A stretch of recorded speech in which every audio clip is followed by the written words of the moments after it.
Hello everyone, आज date है 2 जनवरी 2023 और द हिंदू न्यूज एनालिसिस में आपका स्वागत है। इस वीडियो में हम द हिंदू की इंपोर्टेंट न्यूज को एग्जाम के पॉइंट ऑफ व्यू से डिस्कस करेंगे। नीचे डिस्क्रिप्शन बॉक्स में Telegram channel Volcano IAS academy का लिंक दिया हुआ है। आप Telegram channel Volcano IAS academy के साथ में जुड़ सकते हैं। वहां पर हर exam means UPSC, state PCS and other exams के पॉइंट ऑफ व्यू से काफी इंपोर्टेंट इन्फॉर्मेशन आप सभी के साथ में शेयर की जाती है।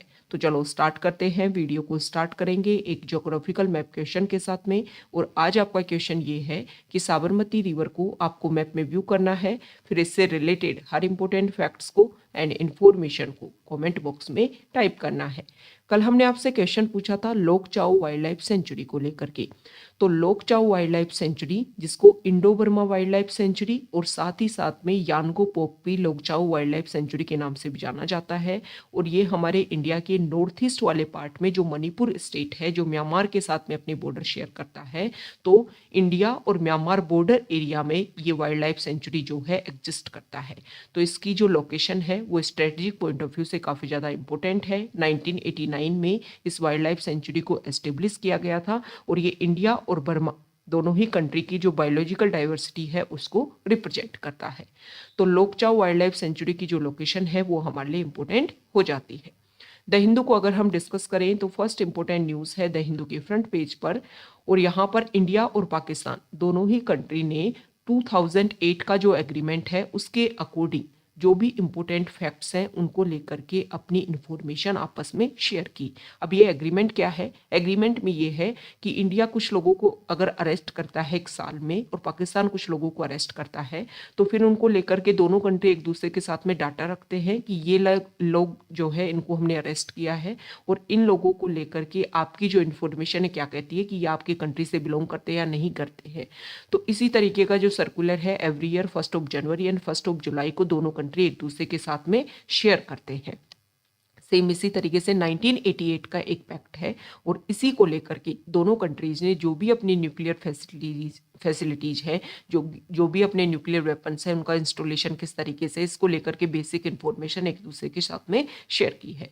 देखो ये बेसिक पॉइंट है जो दोनों कंट्रीज के जो भी हमारे बॉर्डर एरिया में रहते हैं जो कंट्रीज, उनके साथ में इस तरीके के म्यूचुअल अंडरस्टैंडिंग होना बहुत ज़्यादा जरूरी है। तभी जो दो कंट्री के रिलेशन जो है वो काफ़ी हेल्दी तरीके से एस्टेब्लिश हो सकते हैं।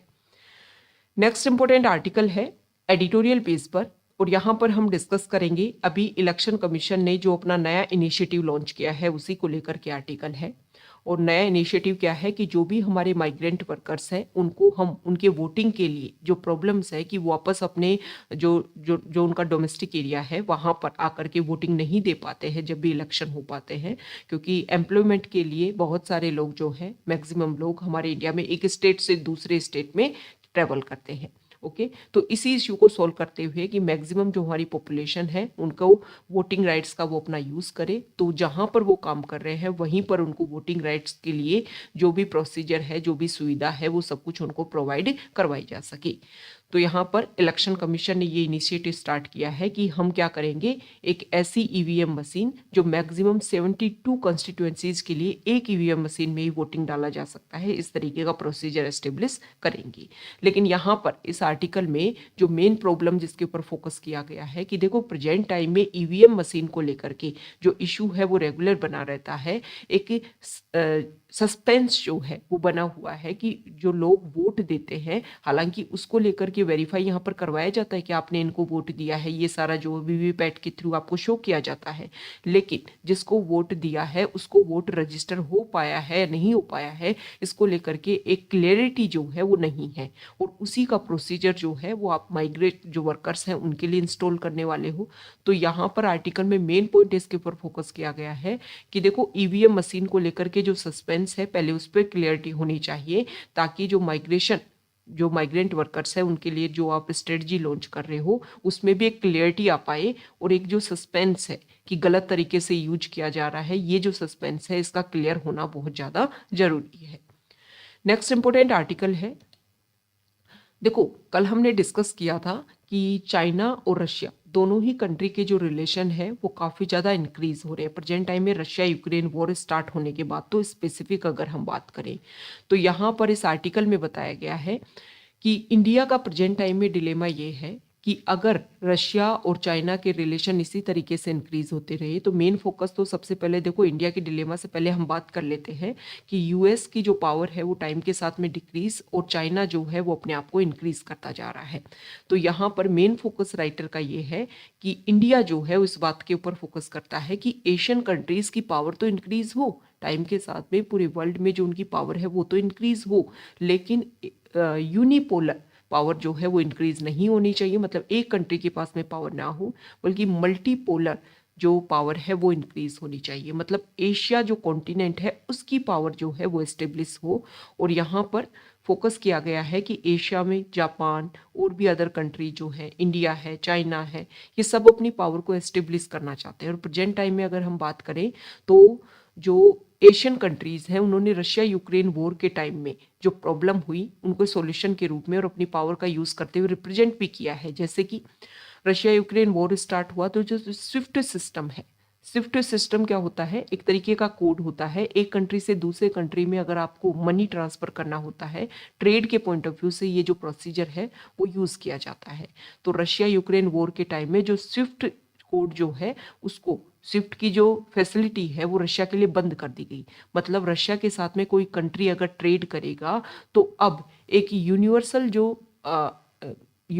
जो क्या नाम है, एक तरीके से जो प्रोसीजर है, जो मनी का जो प्रोसीजर है वो एस्टेब्लिश नहीं हो सकता। तो आप फिर रशिया के साथ में ट्रेड करोगे तो आप कौन सी करेंसी में जो है वो ट्रेड कर पाओगे, ये इशू क्रिएट होने लग गया।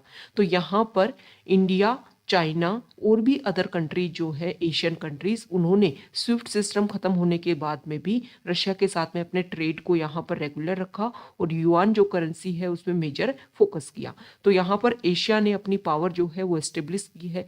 तो इसी के बेसिस पर ये बोला जा रहा है कि एशियन कॉन्टिनेंट की पावर तो इंक्रीज हो, लेकिन इंडिया का मैक्सिमम डिलेमा ये है कि यहाँ पर चाइना जो है वो एक पावर के रूप में एस्टेब्लिश नहीं होना चाहिए। नहीं, इंडिया के बॉर्डर एरियाज, कश्मीर इशू, बहुत सारी प्रॉब्लम्स हैं। जैसे कि इंडिया जो है वो यूनाइटेड नेशन सिक्योरिटी काउंसिल में अपने आप को एक परमानेंट मेंबर के रूप में एस्टेब्लिश करना चाहता है। साथ ही साथ में जो टेररिज्म है उसको लेकर के इंडिया काफ़ी फोकस करता है।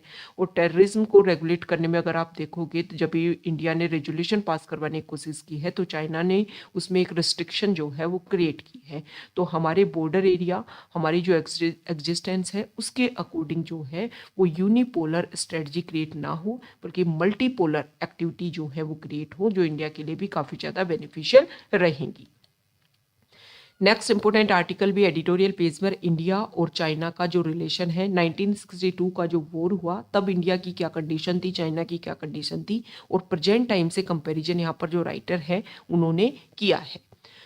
तो कुछ इंपोर्टेंट, वैसे पॉलिटिकली बायस्ड भी है ये थोड़ा सा आर्टिकल, लेकिन हम जो इंपोर्टेंट पॉइंट्स हैं उनके बारे में डिस्कस करेंगे। सबसे पहले तो यहाँ पर ये बताया गया है, कुछ पॉइंट्स डिस्कस किए गए हैं कि देखो 1960 का 62 का जो वॉर हुआ तो इंडिया जो है, इंडिया के बॉर्डर एरियाज पर, मतलब चाइना जो है वो क्लेम करता था मैक्सिमम एरिया को लेकर के कि ये एरिया मेरा है, से चीन मेरा है, कंप्लीट जो नॉर्थ ईस्ट फ्रंटियर नेफा जो एरिया है जिसको प्रेजेंट टाइम में आप अरुणाचल प्रदेश के नाम से जानते हो, ये कंप्लीट एरिया मेरा है। अभी प्रेजेंट टाइम में पॉइंट्स को लेकर के डिस्कशन है कि इस बॉर्डर एरिया में इन पॉइंट्स को लेकर के इशू है इंडिया और चाइना के बीच में, तो ये डाइवर्जन देखने को मिला है। दूसरा बेसिक इशू ये है कि 1960s के वॉर के टाइम में चाइना जो है उसने उसी टाइम से अपने इंफ्रास्ट्रक्चर डेवलप करना स्टार्ट कर दिए थे। उस टाइम इंडिया के पास में इतने जो इकोनॉमिक वैल्यू नहीं थी कि वो अपने इंफ्रास्ट्रक्चर को फोकस कर सके। लेकिन प्रेजेंट टाइम में अगर हम कंपैरिजन करें तो इंडिया ने भी अपने बॉर्डर एरिया में, हिमालयन रीजन में जो अपनी कनेक्टिविटी है, बहुत सारी टनल जो है, जो ऑल वेदर कनेक्शन हमें प्रोवाइड करती है हमारे बॉर्डर एरियाज को लेकर के। साथ ही साथ में आप जब गालवन वैली इशू हुआ था तब आपने देखा होगा कि पेंगोंग सो लेक का जो सर्दन पार्ट जिस तरीके से इंडिया ने कैप्चर किया था, तो इंडिया ये चीज़ें शो करती है कि इंडिया जो है वो अपनी पावर इंक्रीज कर रहा है, मिलिट्री बेसिस पर भी जो अपने पॉइंट्स हैं उनको इंक्रीज कर रहा है। ओके, तो प्रेजेंट टाइम में ये चीज़ जो है वो चेंज देखने को मिल रही है। साथ ही साथ में 1960s का जब टाइम था तो चाइना कश्मीर इशू को लेकर के अपने क्लियर स्टेटमेंट नहीं देता था, लेकिन प्रेजेंट टाइम में कश्मीर को लेकर के चाइना अपना क्लियरली स्टेटमेंट देता है। साथ ही साथ में अगर हम बात करें डिफेंस के पर्सपेक्टिव से तो 1960s के टाइम में इंडिया अपने मैक्सिमम अपने वेपन्स के लिए यूएस एंड अदर कंट्रीज के ऊपर रिलाई करता था, लेकिन प्रेजेंट टाइम में इंडिया ने आत्मनिर्भर भारत और जो अपनी मैन्युफैक्चरिंग यूनिट के रूप में इंडिया को अपने आप को एस्टेब्लिश कर रहा है। तो ये कुछ बेसिक कन्वर्जन, बेसिक चेंजेस जो है वो 1960 से अब तक देखने को मिले हैं। नेक्स्ट इंपोर्टेंट आर्टिकल है टेक्स्ट पेज पर, और यहाँ पर जो फर्स्ट आर्टिकल है वो डीप फेक को लेकर के है। तो हमारे लिए डीप फेक जानना जरूरी है कि डीप फेक होता क्या है। Deep fake are digital media, video, audio, images. मतलब आप जो है सोशल मीडिया पे बहुत बार ऐसी न्यूज़ देखते होंगे जो मैनिपुलेटेड है, बहुत बार ऐसी इमेजेस यूज़ की जाती हैं गलत तरीके से। तो ये जो चीज़ें हैं ये है डीप फेक, और प्रेजेंट टाइम में सोशल मीडिया का जो यूज़ है वो काफ़ी ज़्यादा इंक्रीज़ हो रहा है, जिसकी वजह से ये इशू जो है वो काफ़ी ज़्यादा क्रिएट होते जा रहे हैं। तो आर्टिफिशियल इंटेलिजेंस का यूज करते हुए जो वीडियो है, ऑडियो है, इमेजेस हैं, इन सभी को एडिट करके मैनिपुलेट करके इनका यूज़ किया जाता है। और प्रेजेंट टाइम में अगर हम बात करें, जैसा कि हमने डिस्कस किया, सोशल मीडिया के इस टाइम में इस तरीके का जो सर्कुलेशन है वो बहुत जल्दी देखने को मिलता है। तो ये हमने डिस्कस किया डीप फेक। अब ये जो डीप फेक है, ऐसा नहीं है कि इसका मिसयूज ही है, इसका बहुत ज़्यादा आप एक अच्छा यूज भी कर सकते हो। जैसे कि अगर हम बात करें तो यहाँ पर बता रखा है कि artificial intelligence generated synthetic media और deep fake have clear benefit in certain area such as accessibility, education, film production, criminal forensic and artistic expression. इसमें जो है आप बहुत अच्छा यूज़ कर सकते हो डीप फेक का, लेकिन इसका बहुत ज़्यादा गलत यूज भी किया जाता है। जैसे कि सबसे ज़्यादा अगर हम बात करें तो पोर्नोग्राफी जो है वहाँ पर सबसे ज़्यादा इसका यूज़ किया जाता है, और इसकी वजह से काफ़ी ज़्यादा 96% जो पोर्नोग्राफिक वीडियोस हैं वो इसी डीप फेक से इन्फ्लुएंस्ड है। ओके, तो वहाँ पर मिसयूज भी जो है इसका काफ़ी ज़्यादा किया जा रहा है। तो सॉल्यूशन क्या है? सॉल्यूशन ये है कि सबसे पहले तो सोशल मीडिया जो है, आप प्रेजेंट टाइम में देखोगे कि जो भी इस तरीके के फ़ोन हैं वो एंड्रॉयड फ़ोन जो है अवेलेबल है सभी के पास में, तो स्मार्टफोन अवेलेबल हैं, तो उसको लेकर के एक बेसिक अंडरस्टैंडिंग, एक अवेयरनेस जो है वो सबसे ज़्यादा क्रिएट होना ज़रूरी है। साथ ही साथ में हम सभी सोशल मीडिया यूजर्स हैं, तो जब भी इस तरीके के वीडियो, ऑडियो और कुछ भी क्लिप जो है, इमेज देखने को मिले, तो उसको हम सोच विचार करके जो है वो शेयर करें। गलत तरीके से अगर हम शेयर करते हैं तो एक तरीके से हम जो है वो एक मीडिएटर रोल प्ले किया जा रहा है हमारे द्वारा, और मीडिएटर का रोल प्ले करके हम इन चीज़ों को सर्कुलेट करने में कोशिश कर रहे हैं। तो इस तरीके से डीप फेक की जो थ्रेट है उसको क्या किया जाता है, कम किया जा सकता है। Collaborative action, collective technique across legislative regulation, इसको लेकर के रूल्स एंड रेगुलेशन भी होनी चाहिए, प्लेटफॉर्म पॉलिसीज होनी चाहिए, टेक्नोलॉजी काउंटर मेजर्स होने चाहिए, मीडिया लिटरेसी होनी चाहिए। इन सभी अप्रोचेस के थ्रू जो है वो डीप फेक थ्रेट को मिटिगेट किया जा सकता है। नेक्स्ट यहाँ पर जो आर्टिकल है, हमारे जो फाइनेंस मिनिस्टर हैं उन्होंने दिसंबर 2022 में कुछ डाटा रखे, अभी पार्लियामेंट का विंटर सेशन हुआ उसमें, कि जो बैंक हैं उनका अगर हम बात करें तो फाइनेंशियल ईयर में, लास्ट 5 फाइनेंशियल ईयर में अगर हम कैप्चर करें तो 10 लाख, लगभग 10 लाख करोड़ का बैड लोन जो है वो देखने को मिल रहा है। अब बैड लोन क्या होता है? बैड लोन वो लोन होता है जिसमें which has not been serviced for a certain period, एक टाइम डिसाइड किया गया जिसमें उसमें आपको कुछ भी वापस जो है वो रिटर्न नहीं मिल रहा है। और सर्विसिंग एक लोन क्या होता है जिसमें आप जो है इंटरेस्ट पे करते रहोगे, साथ ही साथ में कुछ जो है वो आपका प्रिंसिपल जो है वो भी आप पे करते रहोगे, और depending on the agreement between bank and the borrower, किस तरीके का एग्रीमेंट आपके साथ में हुआ है बैंक और जो आपने लोन लिया है उसके बीच में, तो इस तरीके से जो है वो पे किया जाता है। तो यहाँ पर ये बताया गया है कि जो बैड लोन की जो स्ट्रेटजी है वैसे इंक्रीज हुई है, लेकिन अगर हम कुछ टाइम से देखें, जब से क्या हमने क्या स्ट्रेटजी अपनाई है कि जो भी बैड लोन्स हैं उनको हम क्या करेंगे, रिकॉग्निशन, एक तरीके से उसको लेकर के जो बेसिक चीज़ें हैं यहाँ पर बताया गया है कि transparent recognition of NPA, this percentage for gross loan rose from 4.1% in March 2014 to 11.46% in March 2018। लेकिन strategy of recognition, resolution, recapitalisation and reforms, इसकी वजह से एनपीए जो है वो डिक्लाइन हुआ है और 2022 में 5.9% ही देखने को मिला है। तो देखो इसको लेकर के स्ट्रेटजी जो है आरबीआई ने बहुत पहले स्टार्ट की थी, कर दी थी, और फिर कोशिश की गई कि हम एक ऐसा इंफ्रास्ट्रक्चर बनाए जिसमें जो भी बैड लोन्स हैं उनको इस तरीके से रेगुलेट किया जाए कि जितना हो सके उसमें जो भी मनी है उनको कैप्चर करने की कोशिश की जाए। नेक्स्ट इंपोर्टेंट आर्टिकल है टेक्स्ट पेज पर ही, और यहाँ पर नरेगा स्कीम में कल से 1 जनवरी से जो आपकी अटेंडेंस है, जो भी वर्कर हैं यहाँ पर नरेगा स्कीम में, उन वर्कर की ऑनलाइन अटेंडेंस जो है वो रजिस्टर होने लग गई है। तो इसी को लेकर के इस आर्टिकल में बताया गया है। देखो नरेगा स्कीम जो है, मनरेगा जो है, काफ़ी ज़्यादा न्यूज़ में है, तो इसको लेकर के जो भी बेसिक फैक्ट्स है वो आपको पता होना चाहिए। प्रीलिम्स के पॉइंट ऑफ व्यू से इंपॉर्टेंट हो जाएगा, और मेंस में जो भी हमारी स्ट्रेटजी पॉलिसी है GS paper 2 and GS paper 3, उसके पॉइंट ऑफ व्यू से भी आर्टिकल इंपॉर्टेंट है। तो यहाँ पर लास्ट ईयर 2022 में मई में ये बार डिसीजन लिया गया कि हम क्या बनाएंगे, एक ऐसा प्लेटफॉर्म बनाएंगे जिसमें ऑनलाइन जो है क्या किया जाएगा, अटेंडेंस दर्ज की जाएगी, क्योंकि मनरेगा स्कीम में ये माना जा रहा था कि ट्रांसपेरेंसी की कमी है, जिसकी वजह से मैनिपुलेट करके वर्कर्स का नेम और जो पेमेंट है वो लिया जा रहा है। तो इसी को सॉल्यूशन देने के लिए ये प्रॉब्लम जो है, इसी प्रॉब्लम को सॉल्यूशन देने के लिए ये ऐप के थ्रू अपनी अटेंडेंस को रजिस्टर करवाना, ये एक बेसिक पॉइंट रखा गया। अब इसको लेकर के कुछ इशू है, उन्हीं इश्यूज की यहाँ पर बात की गई है।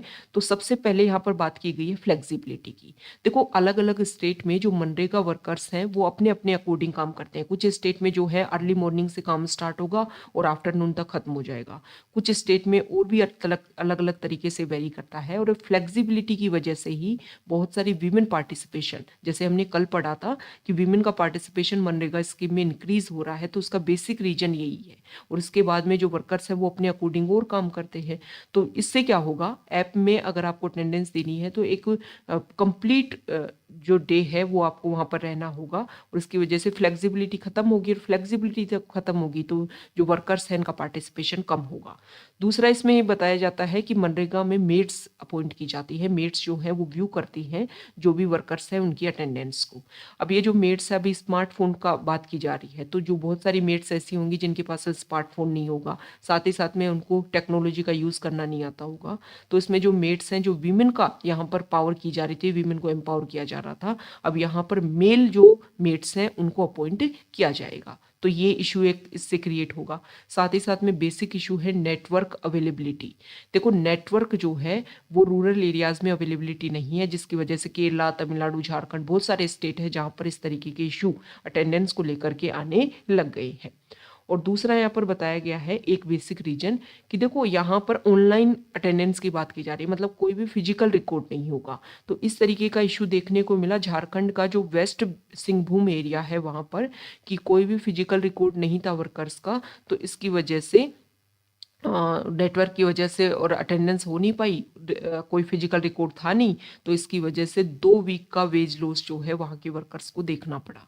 साथ ही साथ में यहाँ पर बताया गया है कि देखो ये मनरेगा में चेंज किया गया है अटेंडेंस को लेकर के, तो सोशल ऑडिट जो है उसको हमें स्ट्रेंथन करना होगा। साथ ही साथ में ग्राम सभा को हमें स्ट्रेंथन करना होगा, जिसको ये पावर दी गई है कि रूरल एरियाज में क्या काम करवाने हैं वो अपने लेवल पर एस्टेब्लिश कर सकते हैं।